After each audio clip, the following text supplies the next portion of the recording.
கும்பமேளா இந்தியாவின் மிகப்பெரிய ஆன்மீக மகாகூடம். இங்கே சாதாரண மனிதர்களுக்கு மட்டுமல்ல, தெய்வீக துறவிகளின் உலகமும் இருக்கிறது. இவர்கள்தான் நாகசாதுகள், சிவனின் வீரர்கள், இந்துக்களின் மிக தீவிரமான துறவிகள், உலகை துறந்து சிவனின் வழியில் வாழ்பவர்கள். 1200 ஆண்டுகளின் மரபு. ஆதி சங்கரரின் காலம் முதல் நாகர்கள் துறவின் உச்சியாய் விளங்குகின்றனர்.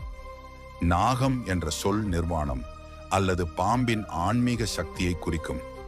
நிர்வாணம், ஜடை, விபூதி இவர்களின் அடையாளம். உடல் என்பது மாயை என்று நம்பும் இவர்கள் திரிசூலம் ஏந்தி சனாதனத்தை காக்கின்றனர். கும்பமேளாவின் தலைமை பாதுகாவலர்கள். புனித நீராடலுக்கு முதல் உரிமை இவர்களுடையது. இவர்கள் இல்லை என்றால் கும்பமேளா இல்லை. கடுமையான தபஸ், தியானம், யோகா, பஞ்சாக்னி சடங்குகள் இவர்களின் ஆன்மா சிவனோடு ஒன்றாகும் வரை பல வருடங்கள் செய்கிறார்கள். இவர்களின் வாழ்க்கை முறை பற்றிய தகவல்கள் ரகசியமாகவே பராமரிக்கப்படுகின்றன. பல நாக சாதுக்கள் இமயமலை போன்ற தனிமையான பகுதிகளில் வாழ்கின்றனர், தவம் செய்கின்றனர். உங்களுக்கு இவர்கள் பற்றி என்ன தெரியும்? கமெண்டில் பகிருங்கள். ஆன்மீக வீடியோக்களுக்காக சப்ஸ்கிரைப் பண்ணவும்.